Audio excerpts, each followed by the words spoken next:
समंदर में लहरें उस दिन कुछ ज्यादा ही उग्र थीं। आसमान पर काले बादल छा गए थे और बिजली की चमक से पूरा समुद्र बार बार जगमगा उठता था।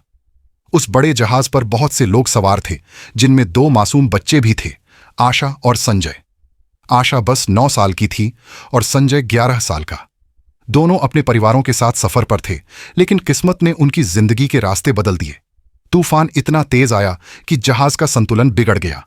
लोग चीखने लगे, कोई लाइफ बोट में बैठा तो कोई समंदर की लहरों में गिर पड़ा। उसी अफरा तफरी में आशा और संजय अपने परिवार से बिछड़ गए। लहरों ने उन्हें बहुत दूर बहा दिया। दोनों बुरी तरह घबराए हुए थे, लेकिन किसी तरह टूटे फूटे लकड़ी के टुकड़े से चिपके रहे। रात भर समंदर की लहरों से जूझते हुए आखिरकार सुबह उन्हें एक सुनसान टापू की रेत पर लहरों ने फेंक दिया। जब आंखें खुलीं तो सामने घना जंगल और पीछे गहरा समुद्र था। चारों ओर सन्नाटा, न कोई इंसान, न कोई आवाज, बस पक्षियों की चहचहाहट और लहरों का शोर। आशा डर के मारे रोने लगी। संजय, हमें कोई ले जाएगा ना यहां से? संजय ने कांपती आवाज में कहा। डर मत आशा, हम यहां से निकलने का रास्ता ढूंढ लेंगे। लेकिन दिल ही दिल में संजय को भी डर था। अब न जहाज था, न परिवार, न मदद, बस वे दोनों और यह रहस्यमय टापू। आशा और संजय अब इस बात को समझ चुके थे कि उन्हें टापू पर ही जीना होगा। चारों ओर समुद्र था और बचाव की कोई उम्मीद नजर नहीं आ रही थी। पहले दिन ही भूख और प्यास ने उन्हें बेहाल कर दिया। आशा ने रोते हुए कहा, मुझे बहुत भूख लगी है संजय, अब हम क्या करेंगे? संजय ने हिम्मत जुटाई। डर मत आशा, देखो पेड़ों पर फल लगे हैं, हम कुछ तो ढूंढ ही लेंगे। दोनों जंगल की तरफ बढ़े। पेड़ों पर नारियल और केले देख आशा की आंखों में चमक आ गई, लेकिन उन्हें तोड़ना आसान नहीं था। संजय ने बहुत कोशिश की, पत्थर फेंके, पेड़ पर चढ़ा। आखिरकार एक नारियल नीचे गिरा। उसने पत्थर से उसे फोड़ा और दोनों ने बारी बारी से नारियल पानी पिया। पहली बार उन्हें थोड़ी राहत मिली। शाम होने लगी तो आसमान लाल हो गया। समुद्र की लहरें तेज होने लगीं और जंगल से अजीब आवाजें आने लगीं। दोनों ने पास ही पड़े सूखे पत्तों और टहनियों से एक छोटी सी झोपड़ी जैसी बना ली। रात बहुत लंबी थी। दूर से जानवरों की आवाजें आ रही थीं। आशा डर के मारे संजय का हाथ पकड़कर सोई। संजय, मुझे डर लग रहा है, अगर हमें कोई जानवर खा गया तो? संजय ने कांपते हुए भी उसे दिलासा दिया, जब तक मैं हूं तुझे कुछ नहीं होगा। उस मासूम उम्र में भी संजय में जिम्मेदारी का एहसास पैदा हो चुका था। सुबह की धूप जब झोपड़ी पर पड़ी तो दोनों ने राहत की सांस ली। धीरे धीरे उन्होंने सीख लिया कि कैसे फल ढूंढना है, कैसे लकड़ी रगड़कर आग जलानी है और कैसे समुद्र से मछली पकड़नी है। अब वे 2 बच्चे धीरे धीरे जीना सीख रहे थे, लेकिन दिल में यह सवाल हमेशा उठता, क्या हमें कभी कोई ढूंढ पाएगा? दिन हफ्तों में और हफ्ते महीनों में बदलते चले गए। अब आशा और संजय उस सुनसान टापू के आदी हो चुके थे। वे साथ साथ फल ढूंढते, आग जलाते और समुद्र के किनारे बैठकर बातें करते। आशा ने एक दिन मुस्कुराते हुए कहा, संजय, अगर तू न होता तो मैं यहां अकेले मर जाती। संजय ने उसकी आंखों में देखा और धीरे से बोला, तू भी न होती तो मैं कभी हिम्मत नहीं कर पाता। दोनों की मासूम दोस्ती धीरे धीरे गहरी होती जा रही थी। शाम को जब सूरज डूबता, दोनों रेत पर बैठकर सपने देखते। आशा ने कहा, अगर हम वापस घर गए तो सबसे पहले मैं मां से लिपट जाऊंगी। संजय ने सिर झुकाकर कहा, और मैं सबसे पहले तुझे याद करूंगा, क्योंकि तू मेरे लिए अब परिवार जैसी बन गई है। यह सुनकर आशा का दिल जोर से धड़क उठा। एक रात भारी तूफान आया। लहरें तेज हो गईं, झोपड़ी हिलने लगी। आशा डर के मारे कांप रही थी। उसने रोते हुए संजय को कसकर पकड़ लिया। मुझे छोड़कर मत जाना। संजय ने भी उसे सीने से लगा लिया। जब तक मैं जिंदा हूं तुझे कुछ नहीं होगा। उस पल दोनों की मासूम दोस्ती एक गहरे रिश्ते में बदलने लगी।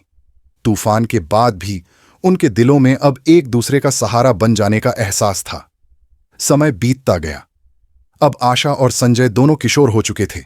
उनके चेहरे और आंखों में मासूमियत थी, लेकिन दिल में नए नए एहसास जागने लगे थे। आशा अब अक्सर संजय को छुपकर देखती।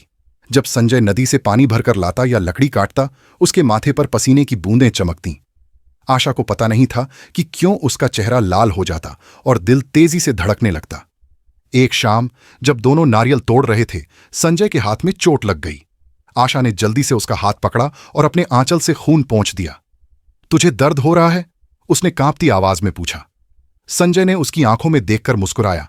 जब तू पास होती है दर्द का एहसास नहीं होता। आशा शर्मा गई। उसका चेहरा लाल हो गया। उसने तुरंत नजरें झुका लीं। ये वही पल था जब उनके दिलों ने पहली बार प्यार को महसूस किया। उस रात दोनों चांदनी में समुद्र किनारे बैठे थे। लहरों की आवाज और ठंडी हवा ने माहौल और भी जादुई बना दिया। संजय ने धीरे से कहा, आशा, अगर हम कभी यहां से बाहर ना जा पाए तो क्या तू हमेशा मेरे साथ रहेगी? आशा की आंखों में आंसू आ गए। उसने सिर झुकाकर कहा, हां, हमेशा। संजय ने उसके कांपते हाथों को थाम लिया।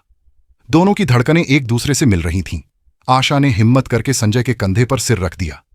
संजय ने भी उसे बाहों में भर लिया। वो स्पर्श मासूम था, लेकिन दिल की गहराई तक उतर गया। उस पल दोनों ने समझ लिया कि अब वे सिर्फ दोस्त नहीं रहे, बल्कि एक दूसरे की जिंदगी बन चुके हैं। दिन बीतते गए।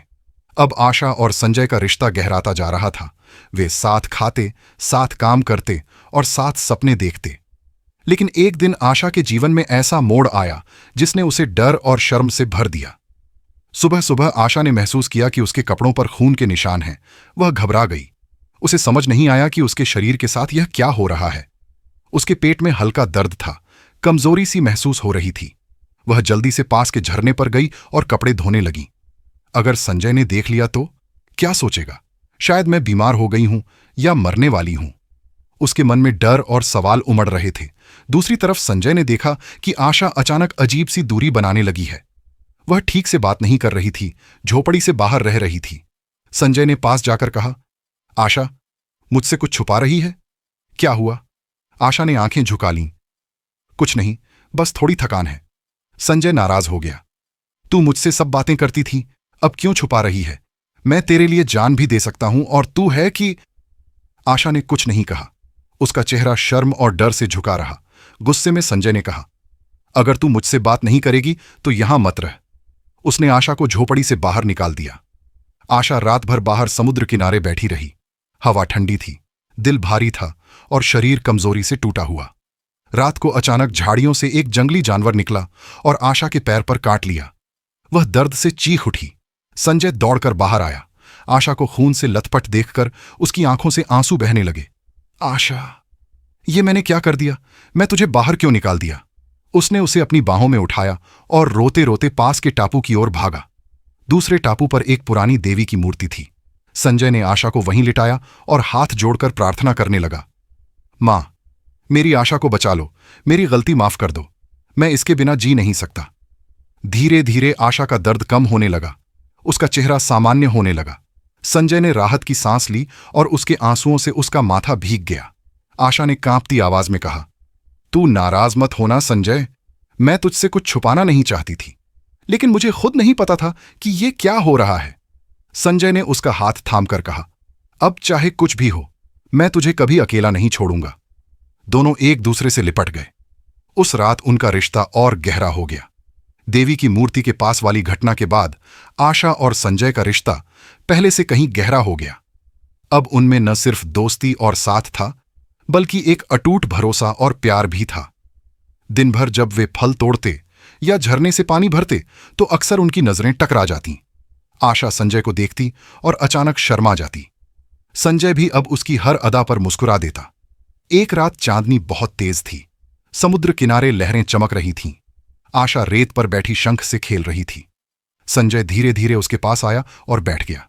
संजय ने हिम्मत करके कहा, आशा, तू जानती है ना, तू ही मेरी दुनिया है। आशा ने सिर झुका लिया, लेकिन उसके होंठों पर हल्की मुस्कान थी। अगर तू ना होता तो मैं कब का हार जाती।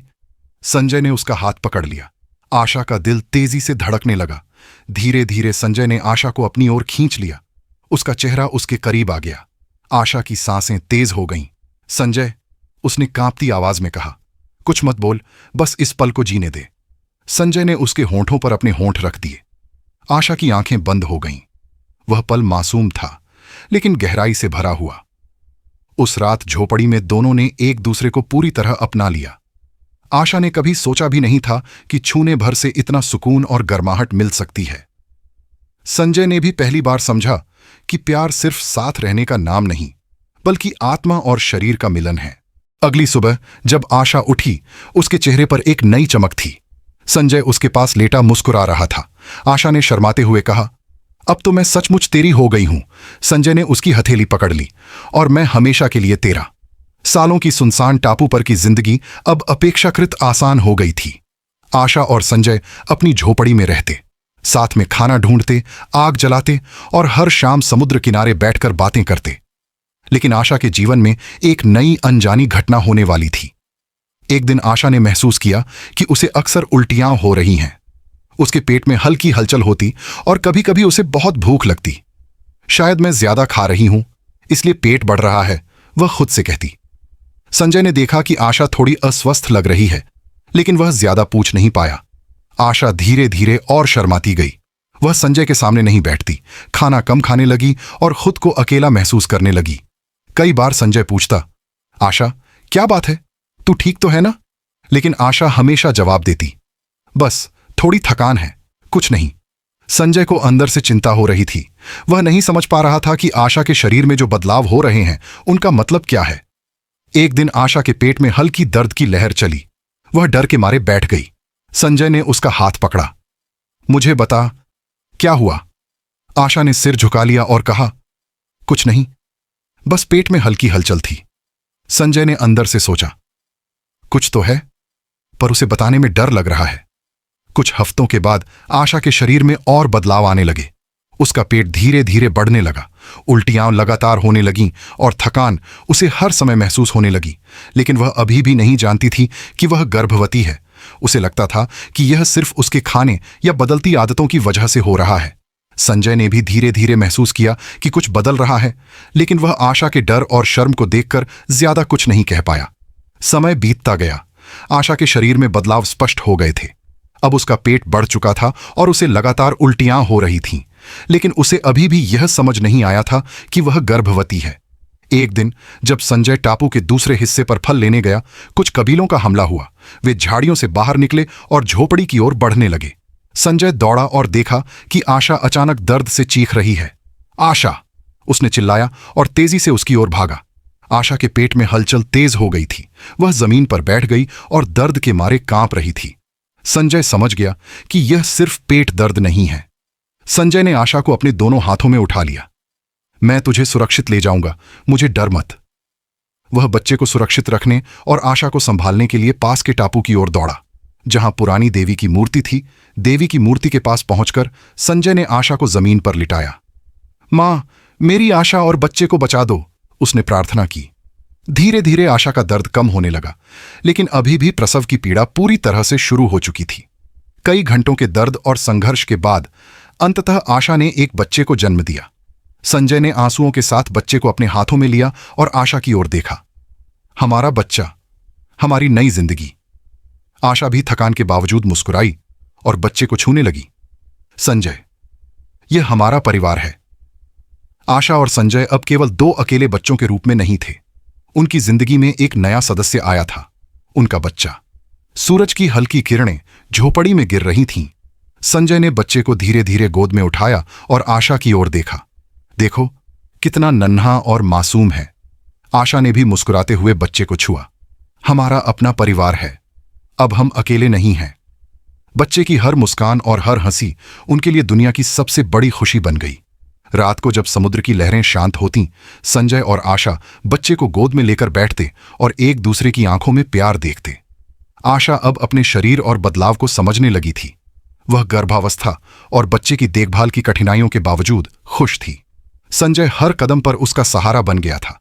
अब झोपड़ी सिर्फ एक छोटे घर की तरह नहीं थी, यह सुरक्षा, प्यार और परिवार का प्रतीक बन चुकी थी। संजय और आशा ने सीखा कि मुश्किल हालात में भी सच्चा प्यार और परिवार बन सकता है। सालों का संघर्ष, अकेलापन, डर और प्यार, सभी का संगम अब अपने अंतिम मुकाम पर पहुंचा। आशा और संजय अब न सिर्फ एक दूसरे के लिए बल्कि अपने छोटे परिवार के लिए जी रहे थे। बच्चे की हंसी उनके लिए दुनिया की सबसे बड़ी खुशी थी। जब वह रोता तो दोनों तुरंत उसकी ओर दौड़ते। जब वह मुस्कुराता तो उन्हें लगता कि सारी परेशानियां, सारी कठिनाइयां व्यर्थ हो गई हैं। आशा अब गर्भावस्था की कठिनाइयों और बच्चे की देखभाल से पूरी तरह पार पा चुकी थी। संजय ने हर कदम पर उसका हाथ थामा और उसे सुरक्षा और प्यार का भरोसा दिया। टापू अब सिर्फ डर और अकेलेपन का प्रतीक नहीं था, यह स्नेह, परिवार और जीवन की नई शुरुआत बन गया था। संजय ने आशा के हाथ को थामा और कहा, हमने सब कुछ देखा, तूफान, अकेलापन, डर और फिर प्यार। अब हमारा परिवार है और यही सब कुछ है। आशा ने मुस्कुराते हुए कहा, सिर्फ तू और मैं नहीं, हमारा बच्चा भी है, यही हमारी दुनिया है। लहरों की आवाज, चांद की रोशनी और टापू की सन्नाटा सब अब उनके लिए सुकून और खुशी का प्रतीक बन गया। और इस तरह आशा और संजय ने अकेलेपन से शुरू करके संघर्ष, प्यार और परिवार की एक खूबसूरत कहानी लिखी। अगर आपको यह वीडियो पसंद आया हो तो चैनल को सब्सक्राइब करना न भूलें।